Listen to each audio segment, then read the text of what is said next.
I fully just realized that our mics were on mute as the start of this video there, Goody. So there you go. There's another hiccup as we go along through this one. Figuring things out.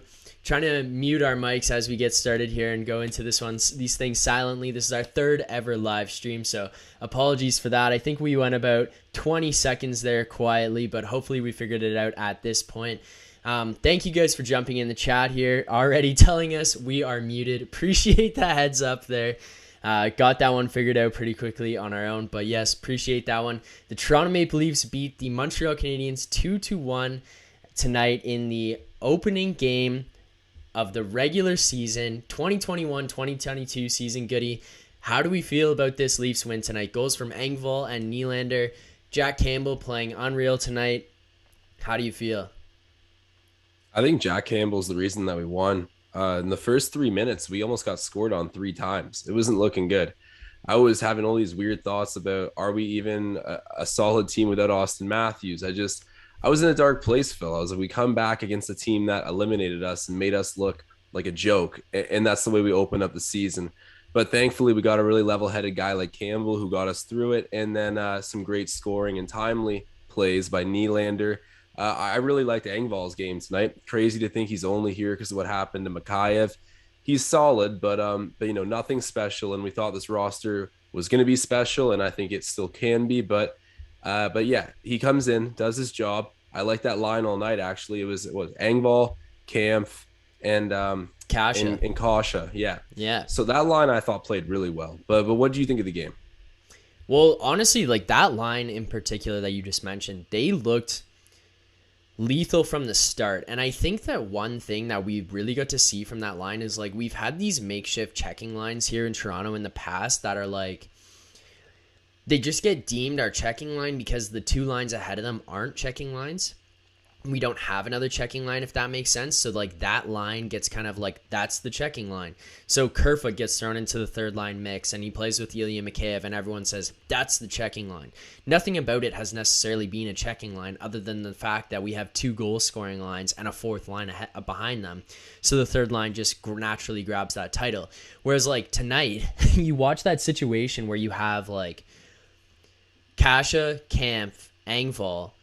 You've got an incredible defensively minded player in Kampf.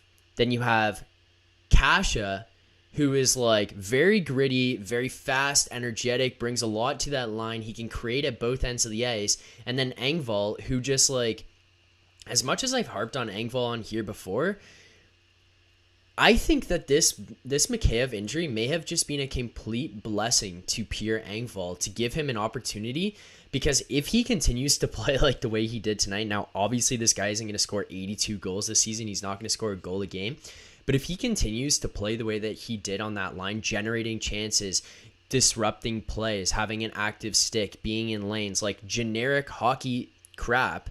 But if he continues to do that, I see no reason why he shouldn't come off that line, because that line did look very good tonight. And they were like, one thing that I was kind of thinking even watching this as it went along is like, we've had years in the past where you put a line out in the last minute of a period, last minute of a game, you're up by one goal and you put that line out there and you're kind of just praying like, hopefully this line holds them to not score. So let's say now you look at that line going out there tonight, a minute and a half left.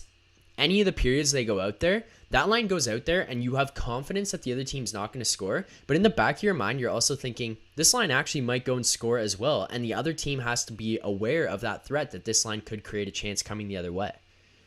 Yeah, he's got an opportunity to seize in front of him. And the line overall, I think Kampf gives them that look that you're talking about. And completely messed up when we did our line projections for the season. I didn't really know much about Kampf, so I didn't care to research much before either. So I ended up with the projections that I had. And Kampf definitely deserved to be in there because just after watching him this preseason, this opening night right now, we definitely can see his worth already coming through. This is the kind of player the Leafs have been looking for. And he's a perfect third line center. And when you throw a guy like Pierre Engvall, who I think historically I've been pretty fair to, I've said he's a good player. He's got size, even though he doesn't weigh much at all. But we just have a tight roster, right? We have guys that could do it better. And now that Mikheyev's out, you're right. He's got an opportunity to come in and show his worth. And that's what he did tonight. I'm really pleased with it. These are already good storylines heading into the season with Phil. I was so nervous the way that game started. I was losing my mind. Oh yeah, If it it was felt the so typical. slowest start from the Leafs. Like they look like deer in the headlights. But I will say in their defense, couple things. Like one, any home team that has to endure a opening ceremony of any sorts, whether it be to commemorate a jersey going to the stands or to welcome someone back home or to honor a player who played 1,000 games, like any team who has to go through that at the beginning, it is weird for them to be starting a game because they end up having to come out to the ice early. They stand around, they're just waiting. Now they're in a different emotional or mental state before that game goes on. And like, yeah, it's the home opener. You got to get excited. You got to get pumped up for it. But you probably got some kind of jitters going as like you're getting excited for this home opener, your regular season to start. First time in 2 years that you're going to play 82 games, a full schedule. And then you have to wait on top of that. So now there's just like that little bit extra. I can kind of understand, but I do think that this needs to be something where it's like, all right, boys, like start on time next time. Like the Mike Babcock saying, start on time. That's kind of what we were looking for from this team side because it was a scary start. That's some generous benefit of the doubt, but Phil, that is valid. That is valid. I didn't even consider that, but that definitely will play a role. And one other thing I want to say just quickly about Engvall's goal tonight. It was nice. And Willie, obviously, when he scored, he beat his goalie one-on-one. So we saw the skill from him. I like the way we scored tonight. Obviously, it was nothing gritty, but just the fact that we can see some flashes of skill and a third line guy like Engvall, who wasn't even projected to be in this lineup, going, keeping his head up and ripping a shot through a screen, going into the net. I was really happy with him tonight. And I also thought Muzzin played a really good game too. I thought he was super solid for us on the back end. Other than that first goal by the Habs that opened the game when they went up 2-1 on the 2-on-1 play that they had there. Other than that, really, I would say like Muzzin did play a pretty good game because he kind of had the turnover that led to that 2-on-1 situation. But like, yeah, I don't know. I do think he played a pretty good game. I just look at the 3 opportunities in the first 3 minutes where there was numerous guys who screwed up and we should have been scored on, but Jack Campbell played really well. I just know by the end of the game, I thought Muzzin settled in nicely and he looked really great for the last 2 periods of the game. Yeah, I think that I think Campbell is I think that what we were saying about him the other night with like in terms of getting this net and having the confidence to take over and maintain this net, it's going to hold true for him this year because I think about I think that this team is very confident in front of him. And I think specific plays, first of all, start by looking at that opening period where the Leafs team was down by their play and then down by a goal. It would have been very easy for Jack Campbell to kind of wilt away and maybe let in another soft one or not another soft one because I don't think that first goal was soft, but let in a soft one that leads to another Habs goal, them going up 2-0 in that kind of situation. Or then once the team ties it up 1-1, if he ends up falling behind and letting in a bad goal there, but he didn't. He stood strong. He made big saves. He made great plays. He was tracking the puck and he looked calm and poised, which often leads to what ends up going on in front of him because he can end up carrying that energy throughout the rest of the team. Whereas I think obviously this guy has moved on and we don't want to just shred on this guy because he's no longer here anymore. But Freddie is a guy where he would kind of start to look upset in the net a little bit. He would look uncomfortable. He would look disappointed in himself, maybe disappointed in the team. And then that energy kind of transpires through the team. They start to get down and it just goes out of control from there and we can't catch up. So I think I gotta be honest. I feel like Freddie was pretty good with it. I feel like Freddie. I think that at a certain point we could all assume that he was pissed off in net because it was just logical according to what's been going on the ice. I think he just kind of looked like he had a sad look on his face. I feel like he always does though, which is the weird thing with Freddie. You know what? I feel like judging on whatever perspective you're looking at, you could see different things on Freddie at different times, but I thought he would always do a decent job of at least presenting himself as level-headed, but Campbell takes it to a new level. This guy's just happy-go-lucky all the time, great vibes, and I just feel like it's not even a facade. He's just genuinely that dude. So, and regardless of what's going on in the internal mechanics of it all, he's putting out on the ice for us, and yeah, I was genuinely worried that we were going to lose the grip on that game early. Yeah, well, I do want to say if you're in the chat right now, if you're watching live, or if you're watching this video back after the fact, you're just looking for some kind of reaction to this Leafs game. If you like the content we're putting out, if you like this video so far, You're obviously liking the video at the end here, because why wouldn't you be? You're going to comment and let us know where we went wrong with our analysis, what you think about Jack Campbell. Maybe you have a differing perspective on Freddie Anderson. Maybe you think that he actually didn't ever get down on himself, or maybe you think that his energy did carry out and cause the team to lose some games. Regardless of what your opinion is, the most important thing you can do here is subscribe to this channel. Goody and I are on the road to 1,000 subscribers at this point. We are battling our way there. I think we're at 755 subscribers at this point, so help us out getting there. Every subscriber along the way counts. We thank you guys for watching. Everyone in the chat right now watching live, appreciate you guys. One thing I do want to point out here, Goody, if that Kampf, Kasha, Engvall line sticks together, we are going to need to come up with a nickname for them at some point. Like, I remember the HBK line, the Kessel, Hagelin, Bonino line in Pittsburgh. Someone in the chat here, Honking Antelope, says the KEK line, the Keck line. Is that something you would be willing to keep around? Yeah, the Keck line. We'll work with it. We'll work with it. That's a starting point. But no, we can come up with something better than just the acronym. We'll find something or rhyme the acronym with something. We'll build from that. And I got to shout out just one other thing that I saw this game that blew me away in terms of, okay, these Leafs are maturing, and that's just overall a great sign. Came up clutch, is defending on a 3-on-5. That was awesome. Guys getting in the lane, blocking shots. Overall, I mean, first game of the season, holding your own like that, that's a solid sign if I've ever seen one. I actually, if you're going to bring that up right now, that is actually one segment that we've done a few times after these games, and especially we started ramping them up in the preseason, is our Poppy power play of the day. And because you brought that one up, I want to jump right into mine.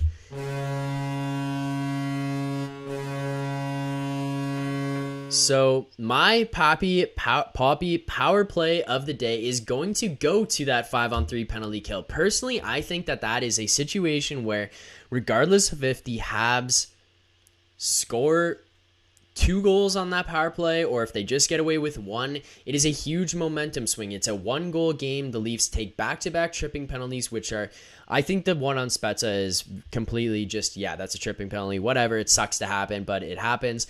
The one on Marner, I'm not going to sit here and complain about, because yes, it is a tripping penalty. It's just one of those ones where, like, even as a fan, I personally can't look at Marner and be like, oh, that's such a stupid tripping penalty. It's like, you kind of just accidentally tapped him in the back of the leg and he goes down. Like, it's a trip. It just sucks that's a trip. Like, it's just one of those ones you're like, too bad.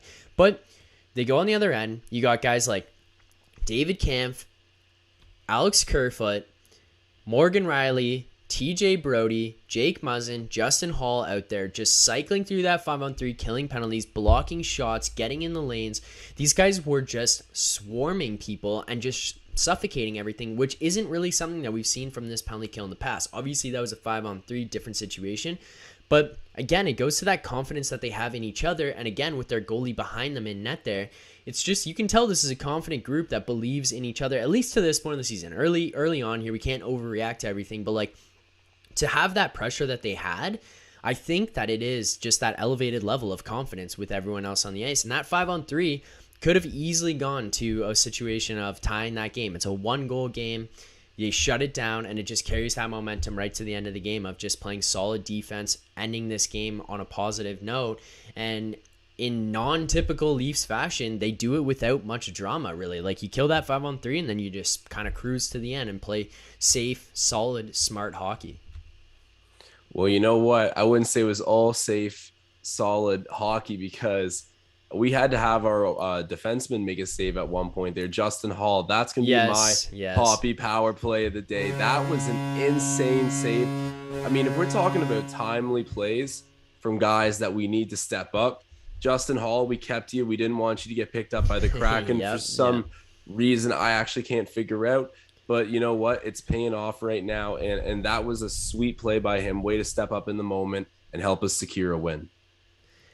We do have Genfro in the chat here saying, am I okay to troll here as a Habs fan?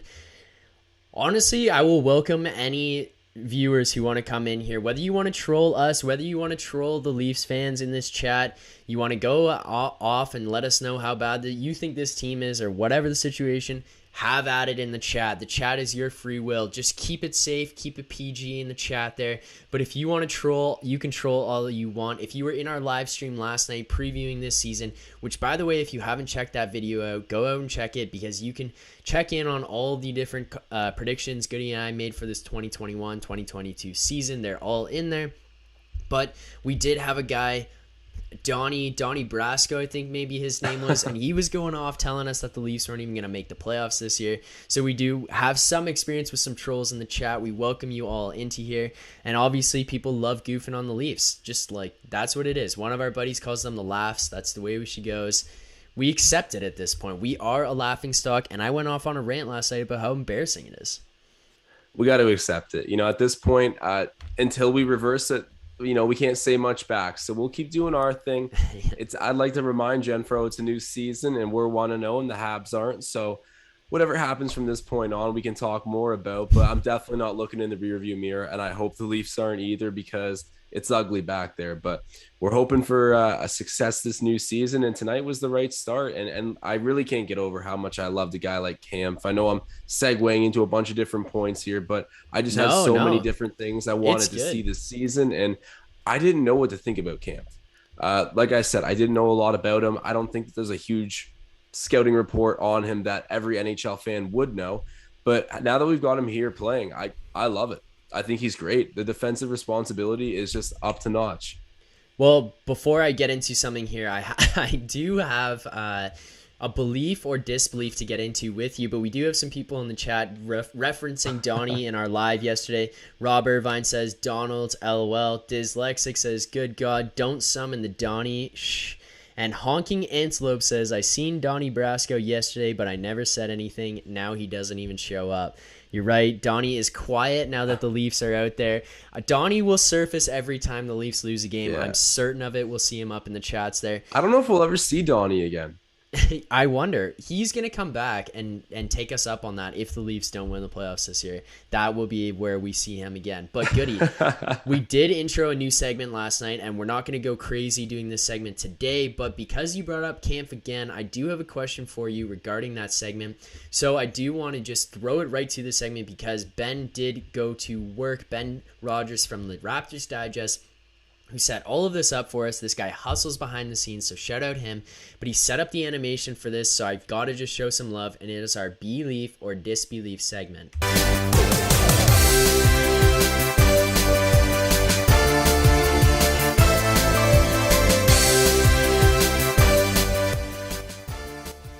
Okay, in honor of our Belief or Disbelief segment, my question to you, my statement to you, I guess I'll say it as, by the end of this season, Toronto Maple Leafs fans will have forgotten about Zach Hyman because of how much they love David Kampf.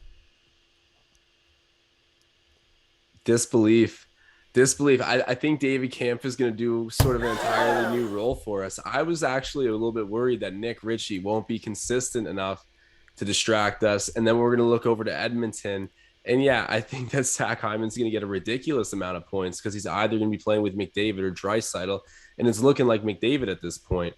And either one of those guys is going to tee him up for success. I mean, Zach Hyman's so hardworking, and that's something that's not always visible on Nick Ritchie. And if there's one thing that Toronto fans get like hard on, is just the lack of effort, right? Like, we can't stomach seeing that. We're true hockey fan base, right? So we know the game well.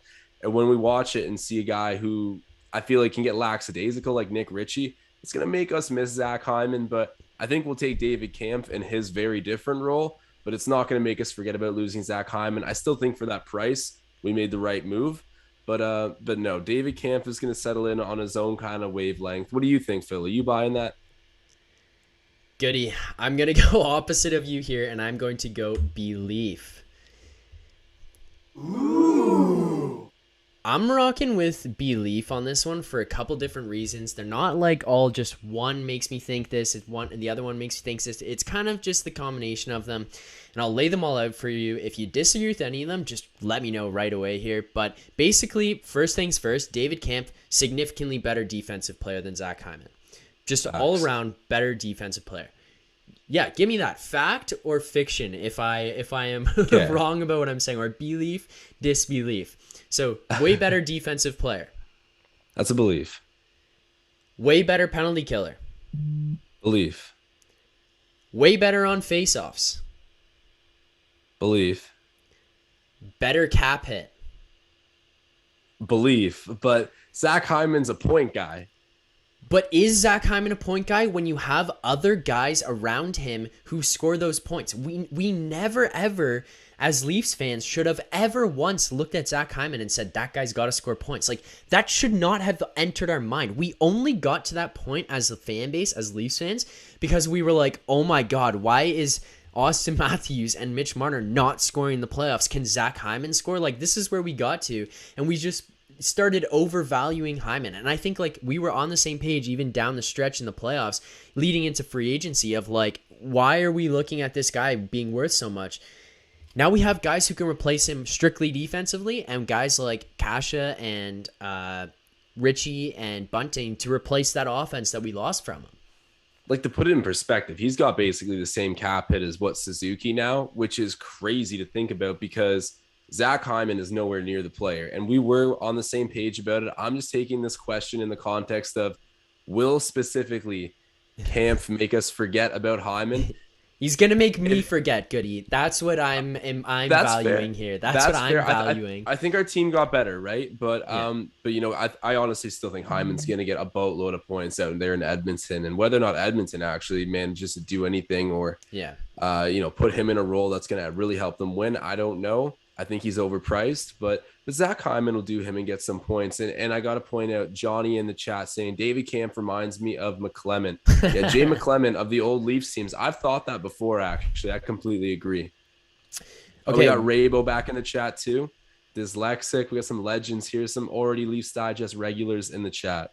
Yeah, welcome back to everyone in the chat. We appreciate you guys participating in the chats here. It makes things a whole lot more fun for us. So the more comments you guys have, the more opinions you guys have, questions for us, statements about the game, let us know in the chat. The other thing, if you're watching this live, if you're watching this video back later on, make sure you subscribe to this channel. Goody and I are on the road to 1,000 subscribers. At this point, it's about the most important thing you can do for this channel. We are pushing to get to 1,000 subscribers, so every single subscriber counts at this point. We appreciate it all. We love you guys for subscribing, following along, watching these videos. It means the world to us. And if for nothing else you come here and watch these videos to watch Austin Matthews' head slide across the screen on a Lamborghini, again animated by our boy Ben Rogers, then I don't know what else you're here for. But tying in off of what we did with the belief disbelief yesterday, one of our belief disbeliefs was that William Nylander will score 40 goals this season. Too early to overreact to this one and just make some crazy statement after one game. That was a preseason prediction of how this year will go. But William Nylander scores in the game tonight, and it is a just disgusting goal. No other way to put it. He picks the corner. Nasty. He looks so confident, so poised out there. Watching this guy battle in the corners, protecting the puck, skating around, just his puck protection, stealing pucks from guys like... He looks like a different player. He looks, honestly, you know, what's the Kobe saying? Same animal, or different animal, same beast? Yes, yeah. That is William Nylander right now. This guy is just a transformed player. He is on a new level here. I'm loving what I see from William Nylander. And honestly, it's way too early to be like, yeah, this guy's going to score every other game. But I feel pretty good about that 40-goal prediction by the two of us of William Nylander being able to put up there. Like, I think it's very plausible. Yeah, it's crazy. Everyone around the Leafs, and I guess even distant to the Leafs right now, is saying this is going to be a wild year for Willie. So to see him come out first game and just take things into his own hands, beat the goalie one-on-one with a snipe. I mean, and he was doing so much more than just that the whole game. So I think that I'm in belief. I'm going to go with belief on this as well. 40 goals for Nylander. And if he doesn't get it, it's going to be like 38 or something. He's going to be right there flirting with it. And the fact that he's getting that projection now, like I've said before, is a testament to who he is at this moment. Yeah. We also have in the chat here, Johnny says, does Josh Ho-Sang make his debut this season? Johnny, we did answer that question last night. Goody and I both said we think he will play at least one game. I do think, again, it's going to rely on injuries, but I mean, I do think it'll get to that point. And then we have Definitely, Dyslexic I think so. also saying, click like too, folks. That is correct. If you're watching this video live right now, make sure you like it. If you're watching it back later on, make sure you like this video. Appreciate all the support. And then also, after you've liked this video, subscribe on your way out or subscribe while you're watching right now. We appreciate it all. So, one thing, the one player I wanted to get into, which I think this kind of might have gone a little bit under the radar here, is Michael Bunting grabs his first point as a Toronto Maple Leaf, and it was a quiet point, but honestly, like, this guy was pretty impressive tonight, and I think there was a bunch of different situations where I noticed him finishing checks, battling guys in corners, going to the net. There was one play in particular where it was, I believe, Nylander driving around behind the net, throws the puck out front, Bunting smacking away at it, and just starts battling with guys in front, and it's like, Hyman, and I'm not saying this to harp on Hyman or as a Hyman comparison. I'm just saying this as kind of an example. Like, Hyman was really our only guy who necessarily got in those types of battles, other than, say, like a Wayne Simmons, which natural for him to do that type of stuff. But like, Hyman was really our only upper level top 6, top 9 type guy to get in those scrums. And even when he did, it was like, whack, whack, whack. Okay, I'm going to push you, and I'm skating back to the bench. Michael Bunting looked like he had some fire in him when he was crashing that net tonight. Like, he is stick swinging. Whether that is legal or not, I don't care if you think you should get a penalty or not. I loved it because he's going in the net, he's throwing guys around, he's grabbing helmets, face washing, and it's just like, all right, like, let's bring the fire, let's bring the intensity. Love what I saw from Michael Bunting. Grabs his first point as a Leaf too. So what can't you be happy about there? Yeah, drew a penalty as well, kind of being a bit of a rat there, getting Roman Yeah. off to go to the box. Like, I really like the game from Bunting. I thought he was just going to be one of those dudes that just hangs out around the net and just sort of picks up goals just for the sake of being there. Like a, I don't know, JVR kind of plays that game where he's just always in the right place, right time, but two totally different players. But you get what I'm trying to say, where Yeah. I didn't know if there was really anything else to Bunting's game, but he's got like some guts. Yes. I really think he's going to take on a rat role this year. And he's he's fast too, right? So like, he's got a lot of diversity, not the right word to it, but like, he's very dynamic in his play. Yeah. He's got a lot of variety and versatility. That's the word I was looking for, not diversity. Versatility is what he has in his game. Like, he brings a lot of different elements, and he's not going to be a guy to score 30 plus goals, but if he can put 20, like, that's something we will welcome with open arms here. Yeah, that might be a belief or disbelief right there in and of itself. Are we thinking that Michael Bunting is going to be capable of putting up 20 goals this season? Michael Bunting will put up 20 goals this season. Belief. Goody. Wow. I'm going belief, and here is my big factor. You see who he played with tonight? He played on a line with Nylander and Kerfoot, I believe, and they played really well together. Here is the one big factor that really makes me think this. William Nylander. That is like the reason that I think that Michael Bunting can have such great success this year, because I genuinely, maybe right now I'm significantly overstating this, and we'll look back at the end of the season and think, oh my God, that was the dumbest take I could have ever had. Maybe. But I think William Nylander is such a better player than what he's been in the past. Like, him stepping it up and playing the way that he's playing right now, I think it's going to make everyone else around him better. Mikheyev getting that injury and being sidelined gives Bunting that opportunity to slide up into that second line role on a consistent basis. And if you put Michael Bunting beside John Tavares and William Nylander night to night, I would not put it past him to score 20 goals. The other part of this is that you and I sat here scratching our heads wondering, could Ilya Mikheyev score 15? And we were up in the air going, maybe. That would be a really good year. Michael Bunting has way more goal-scoring touch than Ilya Mikheyev. You can see that just from even the preseason games and his little time in the NHL he's played so far. Yeah, you're right. Yeah, at first I was reluctant. I was probably leaning towards disbelief, but I think you've convinced me, because Willie was sitting in the back of my head as that factor where I'm like, that'll probably be a consistent line mate for him just because Bunting does have that really great touch and Willie's a great playmaker, like a Yeah. really good playmaker. I feel like Bunting's someone that you're going to do a disservice if you don't play him with other talent, even though my prediction is he becomes a bit of a rat out there just to boost up his overall stock. Um, I think 20 it's doable. I'm going to go with belief because his points per game average, although it's super small sample size, it looks super encouraging. And I've loved what I've seen from him in a Leafs jersey. Yeah. 1 point tonight. I think we'll see many more from him this season. But yeah, I'm in belief with you on this one as well. And someone else in the chat um, pointing out we hit 4 posts tonight. It was some number like that for sure. So we had our own bit of a snake bitten experience. But you know what? We pull it out in the end through some controversy and About Time showing big love to the brand right now. Shouts out About Time. Thank you for giving us some love here. We are growing the channel, whether that be the Raptors Digest, Courtside Digest, Leafs Digest. We got a whole brand going down here, so make sure to check out them all. We appreciate you guys. I do want to hop into two things that are just not play related here, but I do want to shout them out because they were something that I noticed. I don't know if anyone else out there noticed them.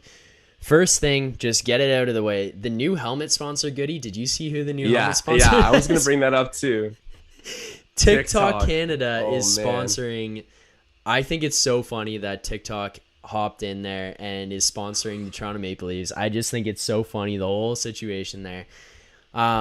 The other thing, see Matthews doing TikToks, honestly. same.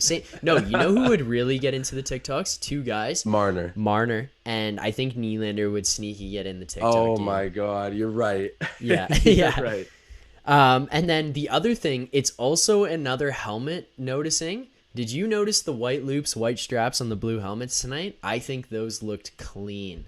I noticed something different too. I couldn't put my finger on it. I thought maybe they redid the collar of the jerseys or something. It makes the collar stand out more. Okay, that's what it is. Because it accents the white collar really nicely. Yeah, because they've had the black loops, black straps before, and now they went with the white loop, white straps. It just looks clean. I liked it. I didn't know if I was like the only person who noticed, or if I was like maybe Stanley I'm Cup tripping. Inbound.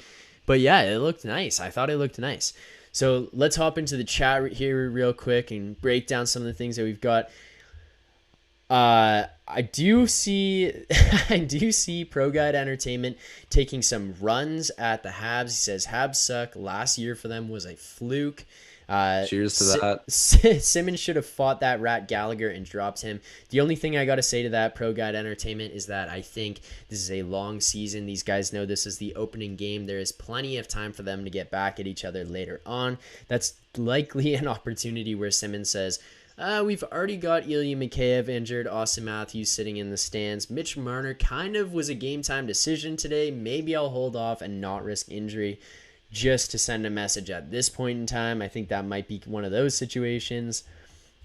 This one I want to discuss with you, Goody. Jimbo Bananas says, do you see Kerfoot here after trade deadline? I think that's an interesting one. Do you see Kerfoot here after the deadline? You know what's weird? If if he does really well up into the trade deadline, I bet you he goes because we'll want to sell high on him. But if he kind of just hangs out and does his thing, like I think Kerfoot's really looked crummy in Toronto relative to what he was in Colorado. Anytime someone comes to the defense of Kerfoot, it's always, but he was on Colorado's first power play. It's always that same line to try and justify when he's in a cold. He was pretty good for us in the playoffs last year, just relative to our stars disappointing. But overall, I'm not a huge proponent of Kerfoot. I think he's a smart player, but I think there are upgrades to be had, especially for a contender. And if he's playing well and we can package him with something else or maybe even some draft picks to go and get another piece that's going to make a bit more of a clear-cut role impact on the team, I think I would do it. So I'm leaning towards belief that we would deal him at the trade deadline this year. Honestly, jumping off your point there, Honking Antelope says Kerfoot had a goal and 4 assists last playoffs. You have a short memory.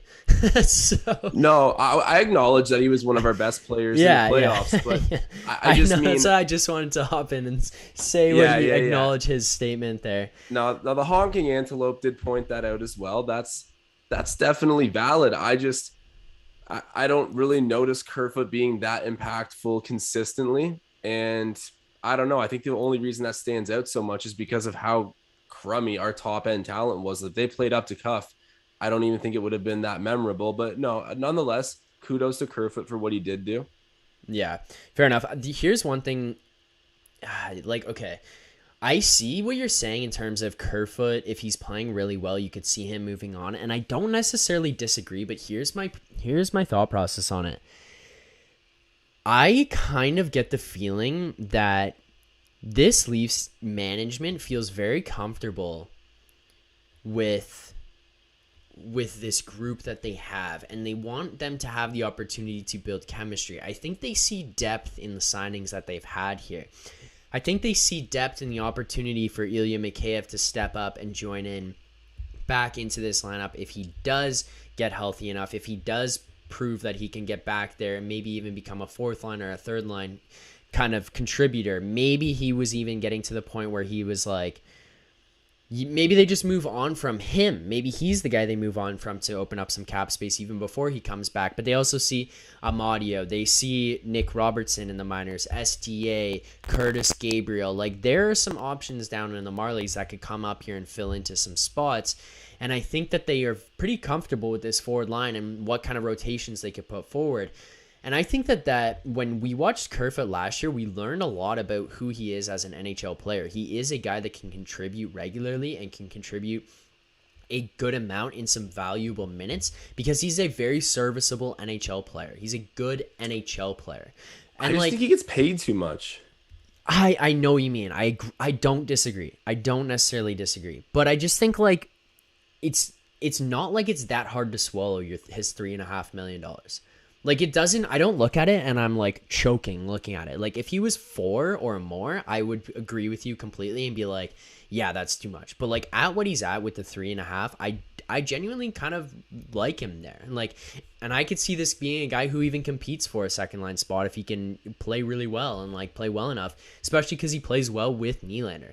But the other thing I want to say here too is like, I don't see a situation where he gets moved on from unless one circumstance occurs. This team decides they need a defenseman. That's where I could see it happening. Because I think he goes out, your forward depth slides up, and then you rotate into the defense with whatever acquisition you make.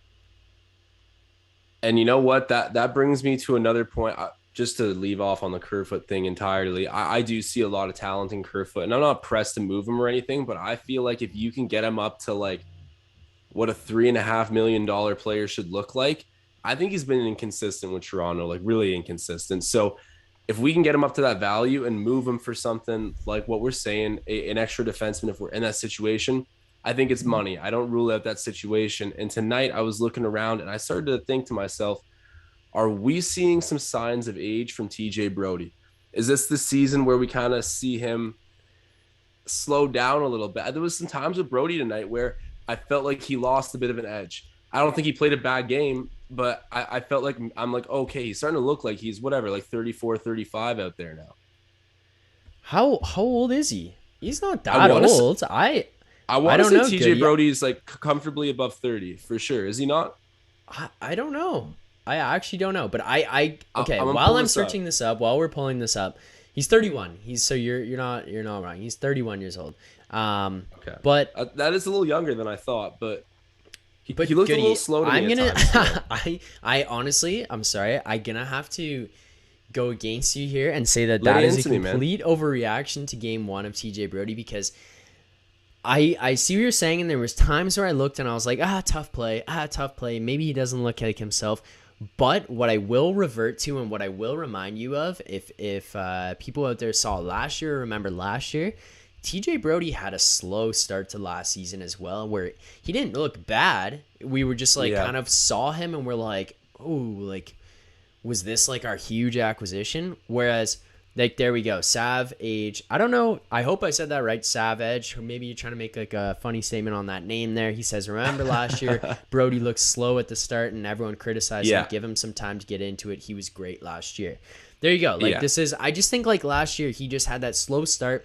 Remember how Freddie Anderson has these like notorious slow starts to seasons, or he does like the opposite where he starts really well and then just like has a crazy slump. Like, I'm couple weeks in and stuff. Like, maybe that's what TJ Brody has. Like, if we go back to his years in Calgary, maybe he just starts the first like 2 weeks insanely slow and then just becomes TJ Brody again. So I don't know. Maybe like I'm not worried about it just because of what we saw last year. Right. And that is true. I kind of forgot how slow he started because the last time we saw TJ Brody, he was keeping us in a lot of games. He was nasty. Yeah. Yeah. So I feel like maybe I have that super high expectation. We're coming back into this season, and he did look a little clumsy tonight. So I'm just thinking to myself, how old is this guy again? Because I thought he was like 33, 34. I mean, I think I said like 35 or 36 when I first brought it up, but I thought he was a lot older than he actually is. And then start to wonder, like, he doesn't need to play a flashy game, but is he losing an edge? Definitely an overreaction, but I feel like, yeah, talking about how he started off last season slow is really key here. We're not hitting any panic buttons yet. We do have 41 concurrent viewers in the video right now, so shout out to everyone watching this video live right now. We appreciate you guys there. We appreciate you guys hopping in the chat, letting us know what you think of the game tonight, of this team so far, what predictions you want to give. One thing I want to say is that if you're in this chat right now, if you are watching this video and you are not subscribing, make sure you subscribe to this channel. We are on the road to 1,000 subscribers. If you're watching this video back later, make sure you subscribe at the end of this video after you like. Goody, I think we're running out of time here. I do want to get into one more thing before we go out, and it is our grades of the game. All right, here we go with our Babcock old school grades of the game. We obviously know where this comes from. Mike Babcock breaking down Mitch Marner's list in the room of who works the hardest, who is the least hardworking player on the team. This is where it comes down to him just being a hard ass. You know what it honestly reminds me of? Did you ever watch Disney's Recess? Yes. You remember that crabby old teacher who wears the yellow dress? Like, I just picture Mike Babcock with the glasses, wearing the yellow dress, grading, and just like getting his little weasel. What was the kid's name? Randall. Randall. I was gonna call him Ronald. Randall. Getting Randall over. Like, that is Mike Babcock getting his little weasel running around the room. I don't know who it was, but he definitely had one. Mike, our grades of the game. Do you want to start us off here on this one? Sure. I'm gonna go with B+. You got the win. You scored when you needed to. You came back from behind. But personally, I just felt like tonight was a little bit of glimpses at old Leafs where you got your goaltender bailing you out. That first 5 minutes of the game, or I guess even a little bit longer than that, probably about the first period, I was so uncomfortable with how the Leafs were playing. Yeah, we got our feet back underneath us later and really and made it a game and did our thing. But anytime you got to leave it to your goaltender to save you that early on, otherwise it's just gonna be a blowout. I don't know. I felt this, and then a really dumb decision too at the end by Engvall trying to get a second goal. I mean, I had the puck line bet, right? So I wanted to win by 2. So I was happy. Man, I needed that goal. I know. There was a couple things that made me not so pleased tonight, but overall, I'm giving a B+ for a win on opening night. I'm being nitpicky right now because this team wants to be great, so I'm gonna grade like they got that expectation. I laughed when you said the grade because I write down my grades before we get into here. So like I have some of these things ready to go. My grade is exactly B+. Basically the same reasons. Slow start. We needed Campbell to bail us out in that first period and just like help keep us on track to at least keep it a 1-goal game.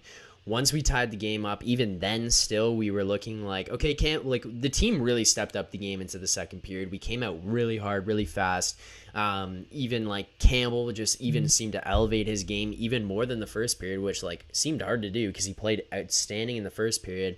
But he brought his game up to another level. This team looked really, really good moving forward from that point. I just think like that early start, it has to be there. Some of the penalties you just got to get away from. Like, I know we praised that 5-on-3 and the shot block on the 5-on-3, but late in the game, you have a 1-goal lead. We got to avoid the 5-on-3. You shouldn't be in that guys. situation, no. And it was 2 consecutive tripping penalties. We killed the 5-on-3, and then it was Nylander who took another tripping penalty right after the fact. Like, it just ended up a situation of 3 consecutive tripping penalties late in the third period, holding a 1-goal lead. We hold on, which isn't much like Leafs teams of the past, but nice to see that happen. You just would rather avoid it. But then some things that stand out to me: Jack Campbell, 32 saves. Great night from him. Stands in there from the beginning. Pierre Engvall gets on the board, and William Nylander looked incredible. William Nylander looked so good again tonight. Every single time we come on here, Goody, we're going to have to create like a William Nylander like shrine. I'm gonna have to get Ben to make an animation where his face comes down from the clouds and the sun is shining on his head, and we just sit here and praise William Nylander for like a couple minutes straight about how good he is, because the way this guy's been, because the way this guy's been playing this year, William Nylander is my guy. Like, I love the way William Nylander plays. Once we get merch going, we're gonna have to get some Willie Nye merch going. But Goody, I think that about does it for this breakdown, this live reaction of the Leafs beating the Habs 2-1 tonight. Goals from Pierre Engvall, William Nylander, Jack Campbell, absolute stud, one of the best Leafs on the ice tonight, 32 saves. Incredible performance all around. Goody and I give this one a B+, both of us slotting in at a B+. But again, I want to remind you guys, if you are watching this video right now, if you're watching this back, if you've been watching this live, if you've been joining us along in the chat here, thank you guys so much for following along and supporting this channel. We appreciate it so much. Make sure you subscribe. Make sure you like this video. And the one thing that I do want to jump on here is that Savage says, Principal Muriel Finster from Disney's Recess. Thank you, Savage. Appreciate that. I could not get my head around it. That is who Mike Babcock is here with these old school grades. But Leafs fans, these lives have been a lot of fun. We appreciate you guys hopping in the chat. The engagement makes everything a whole lot more enjoyable. We will be back tomorrow after the game against the Ottawa Senators, Thursday, October 14th at 7 p.m. in Ottawa, I believe, Goody. Leafs fans, we are 1-0 to start this season. We beat the Montreal Canadiens. Hopefully this gives us a little bit of a mental boost to get over that hump of, oh my God, the Habs absolutely embarrassed us last year in the playoffs. So, keep believing as we move along here. We will see you guys tomorrow after the game. Goody, what do you got to say? My thing cut out on me. Oh, fair enough. Fair enough. Crazy timing. Crazy timing. Well, and the other thing is, we're working through this live stuff as it goes along here. So I know if you're watching this video back for the first probably 30 seconds, our mics were muted. I apologize for that. I will figure it out as things go forward. But again, thank you guys for tuning in. We will see you guys after tomorrow's game. And I have 4 Goody, because I don't know if he can hear me right now. Leafs fans, 1-0 to start this season. Keep believing. Signing off.